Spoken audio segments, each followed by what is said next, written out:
You can run the best campaign, you can even become the nominee, and you can have the election stolen from you. How can you win with Russian interference, though? That's the real what I'm thing. scared about in 2020. But rightly. Because I think he's an illegitimate president that didn't really win. So how do you fight against that in 2020? You are absolutely right. He's an illegitimate president in my mind. Would you be my vice presidential candidate? Folks, look, I absolutely agree. Trump didn't actually win the election in 2016. He lost the election, and he was put into office because the Russians interfered. Trump knows he's an illegitimate president. The president-elect, although legally elected, is not legitimate. I don't see this president-elect as a legitimate president. You said you believe that Russia's interference altered the outcome of the election. I do. We have a president who, if in fact it is proven, has been assisted by the Russians and may in fact not be a legitimate president. The one thing that Trump is fearful of when it comes to his being president is that finally we will see how illegitimate his victory actually was. I have an objection. I object to the 15 votes from the state of North Carolina. I object because people are horrified. He's an illegitimate president. Do you believe Trump is a legitimate president? What I believe is that there's no question that the outcome of this election was affected by the Russian interference. There absolutely is a cloud of illegitimacy. So that legitimacy is in question, yes. So that was a very tainted election. And in that sense, it's illegitimate. Why do you think the president is going to such great lengths to essentially prove that he beat you? Because he knows he didn't. He knows he's an illegitimate president. Stolen emails, stolen drone, stolen election. Welcome to the world of unprecedented Trump. So do you believe President Trump is an illegitimate president? Based on what I just said, which I can't retract. The Russian attempt to hack the election, and frankly, the FBI is weighing in on the election, I think makes his election illegitimate. There was a widespread understanding that this election was not on the level. We still don't know what really happened, Isaac. I mean, there's just a lot that I think will be revealed, history will discover, but you don't win by 3 million votes and have all this other shenanigan stuff going on and not come away with an idea like, whoa, something's not right here. The outcome of the election was affected by their interference, and now we need to know, to what degree, if any, the Trump campaign was actually in collusion with with Russia. He knows he's an illegitimate president. So of course he's obsessed with me. And I believe that it's a guilty conscience. We actually won the last presidential election, folks. They stole the last presidential election. If Al Gore won that election, I think he won it anyway. Actually, I think I carried Florida. Bush versus Gore.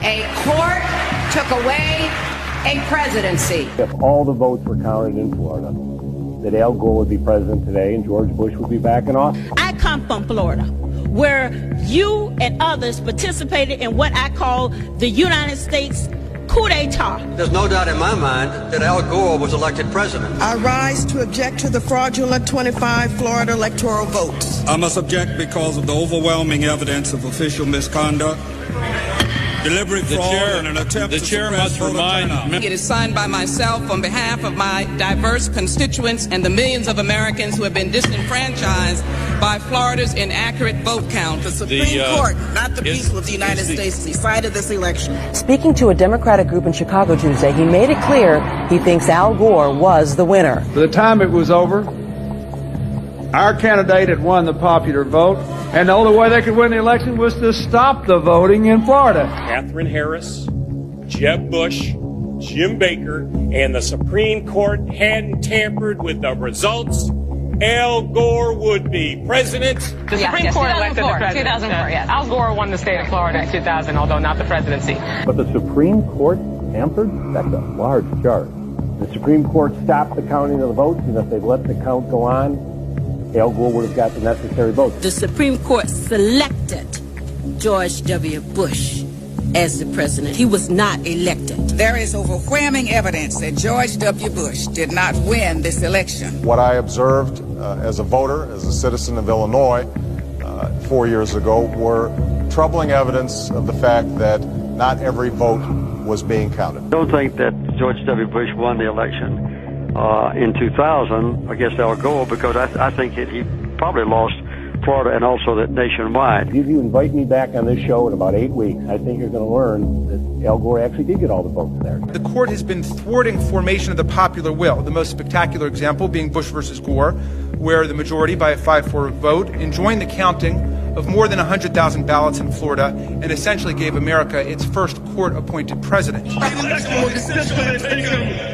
I think in 2000, everybody thought, well, he did win the election, Al Gore. After the election, when you stole the election, you came back here and said, get over it. No, we're not going to get over it. You know it, I know it, they know it. We won that election. Constantly shifting vote tallies in Ohio and malfunctioning electronic machines, which may not have paper receipts, have led to additional loss of confidence by the public. The right to vote has been stolen from qualified voters. In 2004, the democratic process was thwarted. The 2004 presidential election in Ohio was riddled with unnecessary problems. Some machines malfunctioned, causing votes to be counted more than once, or not at all. Based upon an inordinate number of allegations suggesting gross voting rights violations and misconduct, I join with my colleagues in objecting to counting the state of Ohio's electoral votes. As in 2000, the votes of many who wanted to vote were not, in fact, counted. This last Friday night, I arranged to meet Senator Kerry at a fundraiser to give him a copy of my book. He told me he now thinks the election was stolen. The wife of John Kerry said she has lingering doubts about the legitimacy of the election. Her theory goes like this. Two brothers, she calls hard right Republicans, own 80% of voting machines in the U.S. Therefore, it would be easy to hack into the mother machines that control the electronic voting. There were numerous irregularities in Ohio, including large percentages of rejections of provisional balloting, problems with voting machines. As we look at our election system, I think it's fair to say that there are many legitimate questions about its accuracy, about its integrity. There are still legitimate concerns over the integrity of our elections. I agree with tens of millions of Americans who are very worried that when they cast the ballot on an electronic voting machine, that there is no paper trail to record that vote. The numerous irregularities that occurred with the electronic voting machines in Ohio on November the 2nd of last year point to an unresolved national crisis. We cannot declare that the election of November 2nd, 2004 was free and clear and transparent and real. There must be independent testing of the voting machines used in Ohio. I'm not confident that the election in Ohio was fairly decided.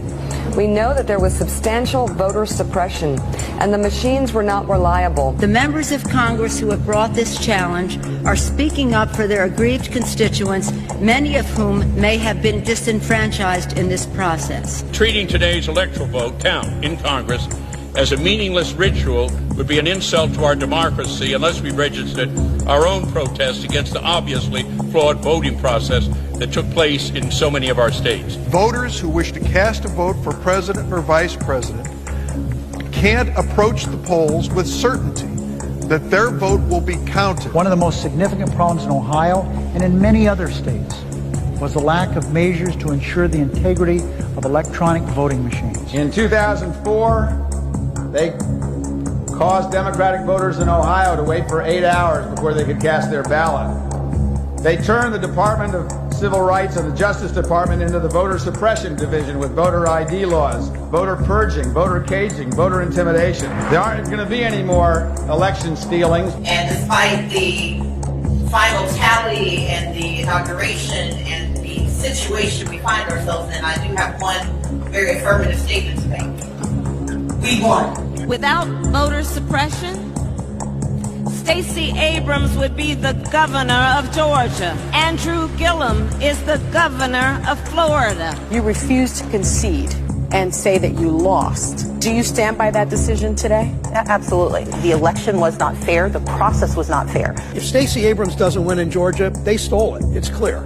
It's clear. I think that Stacey Abrams' election is being stolen from her. It was not a free and fair election. Brian Kemp stole the gubernatorial election from Georgians and Stacey Abrams. But will I say that this election was not tainted, was not a disinvestment and a disenfranchisement of thousands of voters?